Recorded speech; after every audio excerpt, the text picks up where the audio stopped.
Have you ever had a moment where you're sitting still, no meetings, no one around you, no notifications, phone's in your pocket, but you certainly don't feel peace.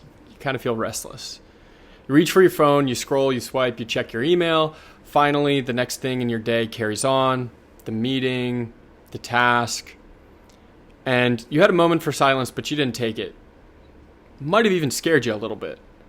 It certainly made you feel uncomfortable. And you start to realize you kind of forgot how to just be as a person.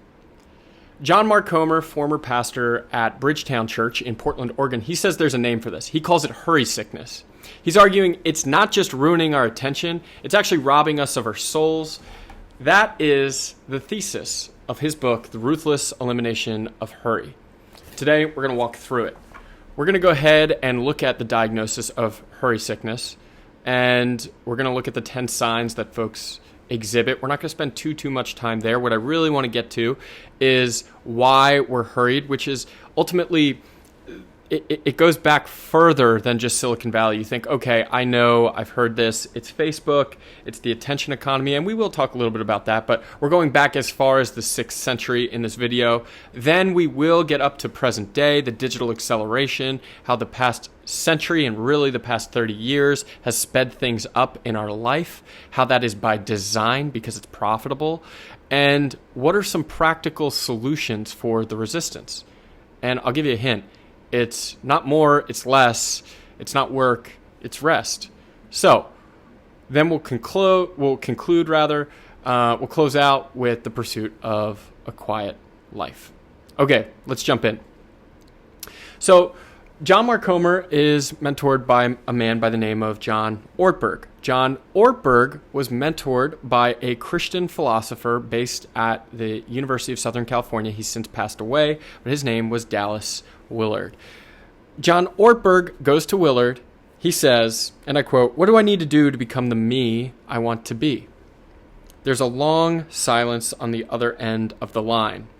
Then Willard responds, "You must ruthlessly eliminate hurry from your life."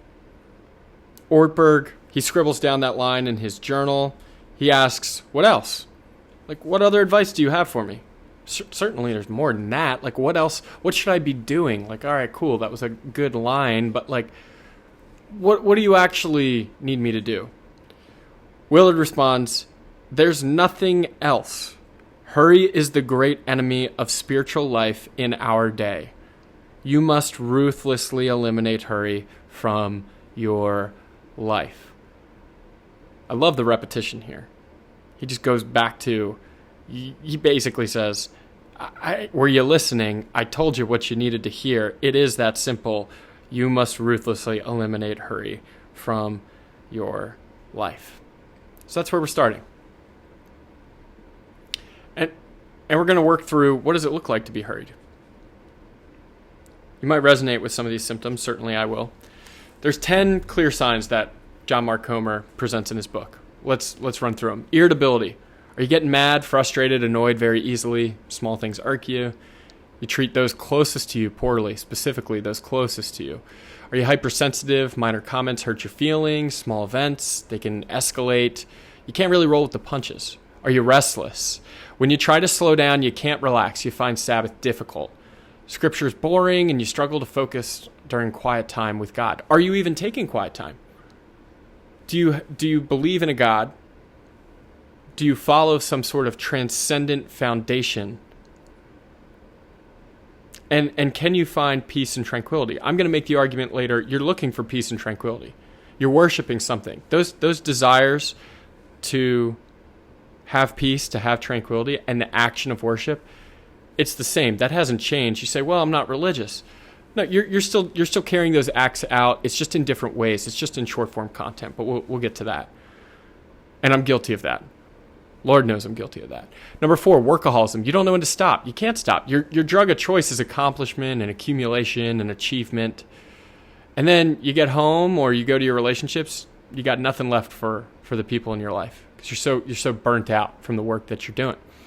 Number 5, emotional numbness. You can't empathize with people. You lack the capacity to feel others' pain. Number 6, out of order priorities. This is a kind of a going to St. Augustine's Order of Loves. Right now I'm reading Confessions by him, but are you putting career first over your family? Are you investing in your community around you? Are you putting the screen and short form content ahead of all of those things, including yourself? That leads us to number 7, a lack of care for your body. You don't have time for the basics: sleep, exercise, healthy food. Number 8, you have a lack of care for your relationships. You're in such a hurry, you couldn't possibly invest time. You're so constantly busy, you couldn't possibly invest time in family or friends. Number 9, are you avoidant? Are you engaging in escapist behaviors? You don't have time for prayer or meditation, but you got a lot of time for alcohol, Netflix, social media. Those things are easier to turn to by design. We'll walk through that, particularly the digital components of that answer. Number 10, this goes to the first book that I reviewed. You've got a lack of joy. You experience a loss of gratitude, joy, and contentment in your own life. David Brooks, in his book, The Road to Character, he's saying the moral pursuit, the moral quest is so that you can experience a deep sense of joy, not fleeting happiness, which these digital platforms in our life are exceptionally good at providing. Exceptionally good. Better than at any time in human history. Can they provide joy? When you look at these platforms, do you feel more grateful or less grateful for what you have in your life today? Here's what John Mark has to say. Regardless of our income levels, attention is our scarcest resource. Jesus wisely said, our hearts will follow behind our treasures. Our hearts will follow behind our treasures. This is another way of saying what we desire, our hearts will follow. Our hearts will desire those things. John Mark goes on to say, usually we interpret treasure to mean our 2 basic resources, time and money. But an even more precious resource is attention. Without it, our spiritual lives are stillborn in the womb. Attention is our number 1 resource. Ultimately, that's what I seek in my writing. Ultimately, that's what I'm engaging with here. I'm capturing your attention if you are listening to this right now, and I value that attention. But do these other places where you're placing your attention, do they value your attention in the same way? All right, let's go to the diagnosis. Those are the symptoms. Let's go to the diagnosis. How'd we get here? Yes, we're going to get to Silicon Valley, but first we're starting in the 6th century. Comer is not just identifying the problem today. He's saying in the 6th century, monks invented the mechanical clock. Why? They were rallying the monastery to prayer. So the invention of something as simple as a clock, which was profound at the time, it was about creating a cadence and a ritual. It was about prayer. It was about meditative thought and transcendence. Well, fast forward centuries later, now it's 1370, the first public clock tower is erected in Germany. This is the first time in history that time became artificial rather than natural. In people's lifetimes, in their eras, they would go about their day in this notion of 5 minutes here, 15 minutes here on Zoom, 30 minutes here, time blocking a calendar so you can play defense against all the demands that you've got. That's not something that we worked through. It was largely agricultural society. Today, only 2% of our work is, or rather our workers, our workforce are employed in the agricultural industry. Back then, much higher. Upper 80, 90% manual labor, hard physical labor. Rest was essential, and you couldn't do work in the dark. I mean, you could by candlelight, but it's certainly not going to be hard, physically taxing work. It'll be more meditative work, reading, writing, resting. Now, before Edison comes along in 1879, the average person slept 11 hours per night. I use a Garmin. Some people use Apple Watch. Some people track with the Oura Ring. Whatever your wearable of choice is, I can almost guarantee you're not getting 11 hours per night. Not on average. Not on average. So people were resting all the way up until, 1879, we're talking 19th century now. No, we're not at screens yet, but 11 hours per night, my goodness. Here's a quote from Ronald Rolheiser that John Mark really appreciates, and so he says it's his undisputed favorite Catholic writer of all time. Here's what Rolheiser has to say. Today, a number of historical circumstances are blindly flowing together and accidentally conspiring to produce a climate within which it is difficult not just to think about God or to pray, but simply to have any interior depth whatsoever. We, for every kind of reason, good and bad, are distracting ourselves into spiritual oblivion. It's not that we have anything against God or depth and spirit. We would like these. It's just that we're habitually too preoccupied to have any of these show up on our radar screens. Emphasis on screens. He continues, we are more busy than bad, more distracted than non-spiritual, and more interested in the movie theater, the sports stadium, the shopping mall, and the fantasy life they produce in us than we are in church. Pathological busyness, distraction, and restlessness are major blocks today within our spiritual lives. Let's go back to a line. I alluded to it previously, but now we're going to talk a little bit about desire for peace and tranquility, an act of worship. Here's what Rolheiser said in that dense quote. It is not that we have anything against God, depth, and spirit. We would like these. Our heart is still in desire of these things. It has been from the beginning. It still is today. It's just that we're too habitually preoccupied to have any of these show up on our radar screens. If worship is an act of giving attention, and prayer being full and complete attention, and meditative thought, then our screens, which fragment that attention, are one, an act of worship, and two, a very surface level act of worship at that. It's not that we don't desire peace and tranquility. It's that we're looking in the wrong place. We still seek it out of these platforms. We're just not finding it. We could swear it's just one more swipe. It's just one more Netflix show. It's just 5 more minutes on our phones.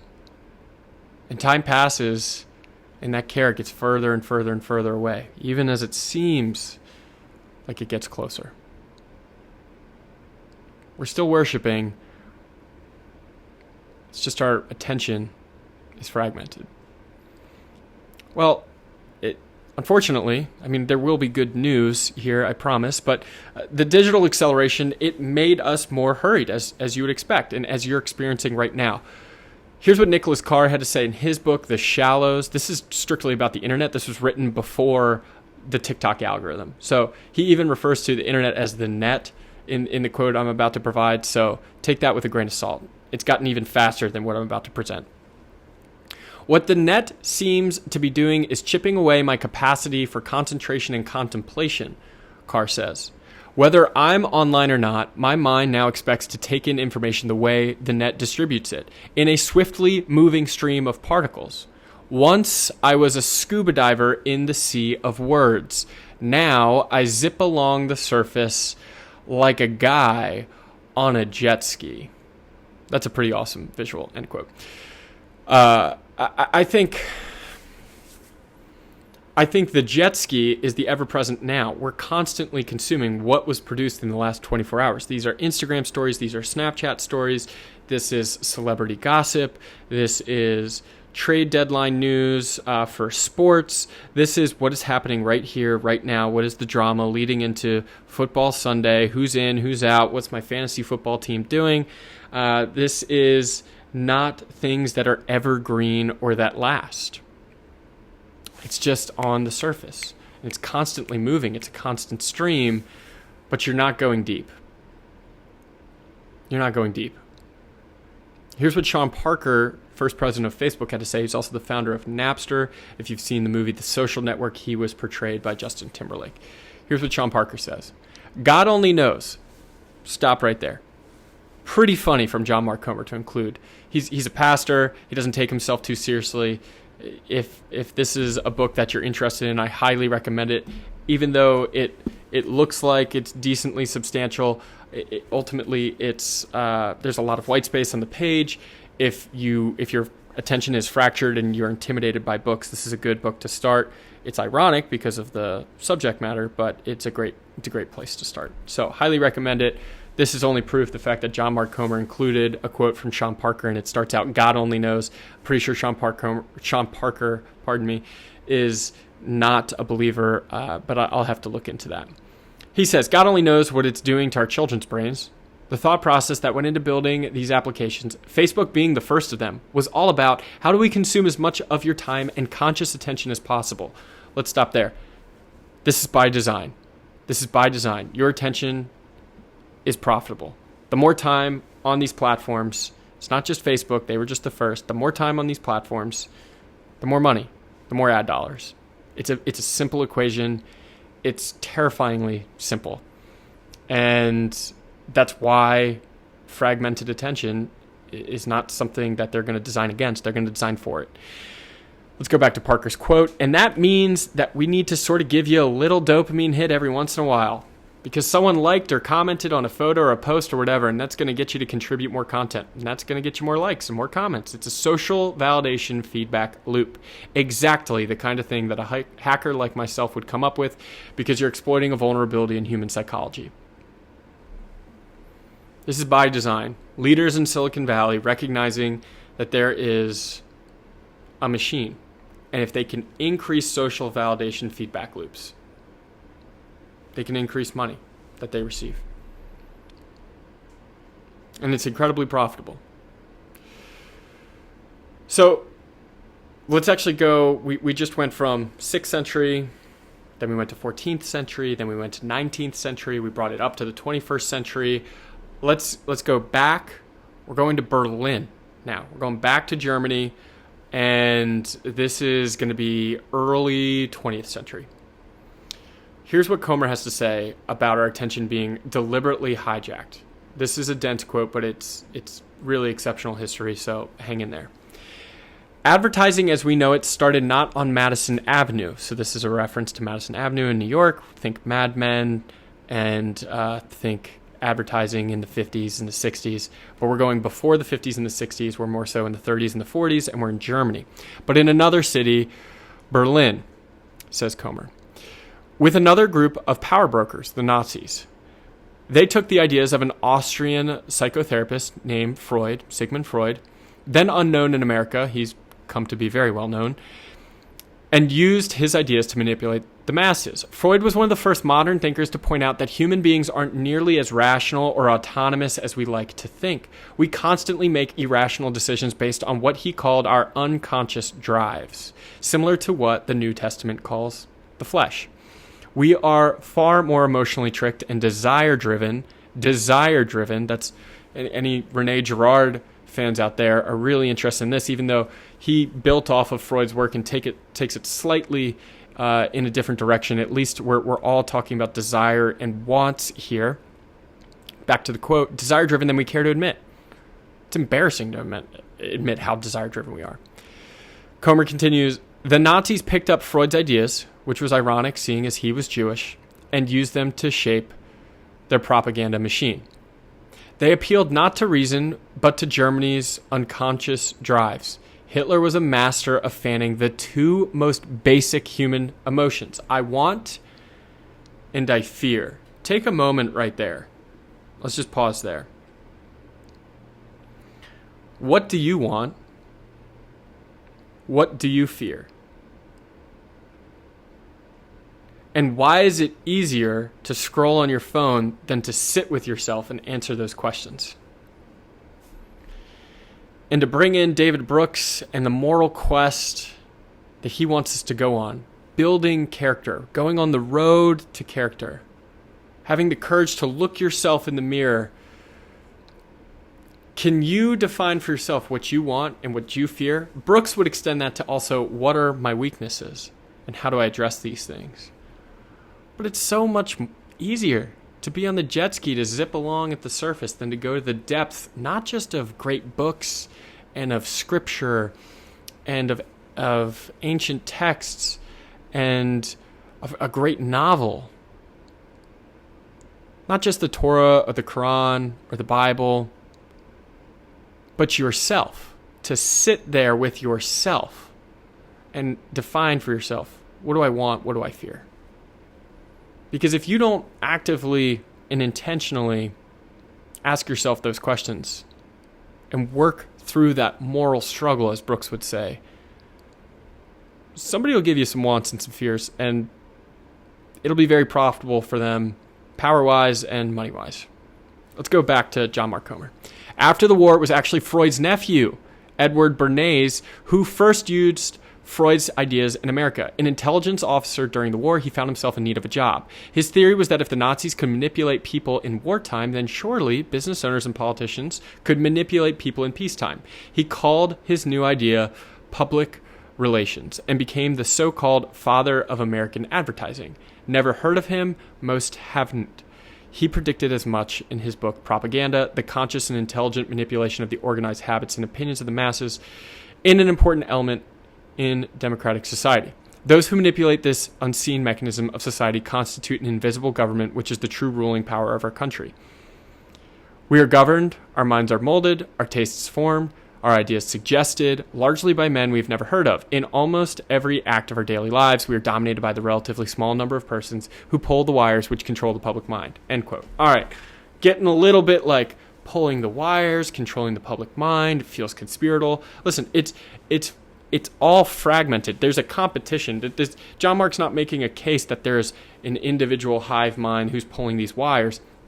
He's saying people have identified that they can shape our desires and our fears. Both result in purchases. What we want, what we fear, we spend money. And people are going to use those raw emotions and cash them in for dollars at the expense of our soul. Now, are they setting out to destroy our soul? That's the result. But no, they're setting out to make money. They are setting out to be profitable. They're setting out to sell their product or their service. And when you want something, when you desire something, or you fear something, and you want security, and you want peace, then you're gonna make a purchase decision. Now, I'm not saying all people should stop making purchases. We need to make purchases. But what I am saying is this social validation feedback loop, which tells us what we should want, and tells us if we just make that purchase, then we'll finally have peace. And we'll finally have the tranquility that we're looking for. We'll finally have the security we're looking for. It's not found on Madison Avenue. Mark Twain, he saw this coming a long time before it really started to accelerate. He said, civilization is the limitless multiplication of unnecessary necessities. End quote. I'm not talking about the necessities that you need. I'm not talking about clothing or food or shelter. I'm not talking about hosting your friends for dinner and deep, meaningful, rich conversation. I'm not talking about wonderful books. I'm not talking about wonderful experiences and adventures that lead to deeper relationships. What I am talking about is unnecessary necessities. Based off of what you consumed consciously or more likely subconsciously, you think, I just got to have that. I have a need for that. All the while you're denying yourself what you truly need, which is some peace and some quiet in order to achieve the tranquility and the joy that is so elusive. So how do we get there? The solution, Sabbath. Sabbath as resistance. This notion that God in Genesis created the earth, the world. He created things in 6 days. On the seventh day, he rested. Whether you're a Christian or not, know that in the Judeo-Christian tradition, rest is within the first words of creation. And that was Almighty God. Here, we're now saying we're denying ourselves the rest that God in the very first few pages of the Bible said, I need to rest. We need rest. And Sabbath it needs to be reshaped in our minds. I can't quit. I can't stop. I can't slow down. You think to yourself, well, you're feeling how uncomfortable it is, but John Mark Comer's saying it's a countercultural practice, and it is the antidote to our hurry sickness. Here's what he says. Sabbath, as the Old Testament scholar Walter Brueggemann has so famously said, it's an act of resistance. It's an act of rebellion against Pharaoh and his empire. So in the Bible, there's Pharaoh, the leader of Egypt, and his empire, and people, and he's enslaving folks, and he's enslaving the Jews, and it's all about building what Pharaoh wants, and it's all about work. And so translate Pharaoh and his empire to corporate culture today, to LinkedIn busyness culture. And John Mark is saying Sabbath is a way to stay free and make sure you never get sucked back into slavery, or worse, become the slave driver yourself. So, okay, you go back to this notion of Pharaoh and his empire. You go back to this notion of people were historically enslaved. And now, paradoxically, a black screen, which we can tap on, suddenly we can enslave ourselves to it in a much different way. But also in a way that robs us of peace and of tranquility. He's going to remind us that Sabbath is meant to be delightful. This is a gift from God. Here's what Comer says. Maybe that's why God eventually has to command the Sabbath. Does that strike you as odd? It's like commanding ice cream or live music or beach days. You would think we'd all be chomping at the bit to practice the Sabbath, but apparently there's something about the human condition that makes us want to hurry our way through life as fast as we possibly can, to rebel against the limitations of time itself. Due to our immaturity, dysfunction, and addiction, God has to command his people to do something deeply life-giving. Rest. We have to take rest. Now he's going to talk about worship. All right, well, what does Sabbath look like? What does Sunday look like for you? Often people hear worship, Comer says, and assume it means singing songs all day while reading the Bible and practicing prayer. That's all great. But I mean worship in the wide, holistic sense of the word. Expand your list of the spiritual disciplines. He goes on to give examples. Eating a burrito on the patio, drinking a bottle of wine with your friends over a long, lazy dinner, walking the beach. Anything to index your heart toward grateful recognition of God's reality and goodness. So what are your practices that allow you to rest? This is one that's pretty interesting. I love baseball. Baseball's always been, there's something spiritual about it for me. There's a peace and a tranquility. There's a flow to the game. I get to calculate, yes, and engage in like, where do I need to position myself in the field? But I've been doing it for so long in coaching as well that when I'm playing in the men's league that I play in, it's ultimately it's meditative. I'm going through the motions with good friends and enjoying myself. Now, my baseball team sometimes practices on Sundays. You would say, all right, well, rest. You've got to do nothing. Ultimately, I do knowledge work Monday through Friday. I don't really work with my hands. I do work out 6 days a week, but I'm not doing hard manual physical labor. And so rest for me, because I'm doing knowledge work, is actually a lot of times being very active outside with my friends, because a lot of times I'm inside and I'm engaged reading, writing, teaching, which is fun, and I love it. And I feel like I'm called to do these things. But rest for me is actually out and about and burning energy. So don't work too hard to put yourself in a box about what rest may or may not look like. I come away from baseball practice, I have more energy than when I started, because I love the flow of the game. I love working as a team, and it's a blast. So what is that for you? What's baseball for you? Yes, there's some prayer and I go to church, and there's some other aspects to my Sabbath, but I just want to bring up that maybe non-traditional aspect so that you can think about it for yourself. Let's close out. The pursuit of a quiet life. John Mark, he's not talking about productivity hacks or self-improvement.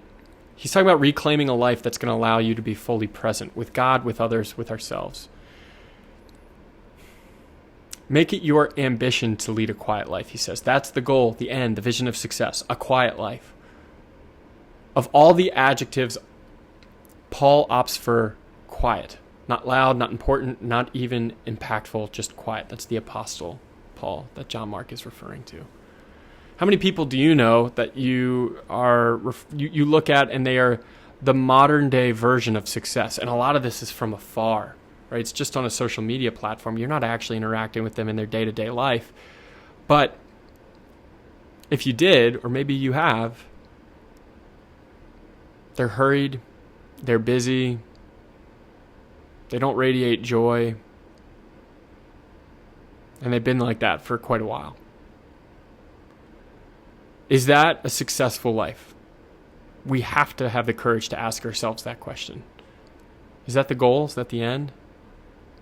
Is to rush through this life? Or can you slow down? I'll close with this. This is from Henry David Thoreau. He beautifully reminds us, simplicity, simplicity, simplicity.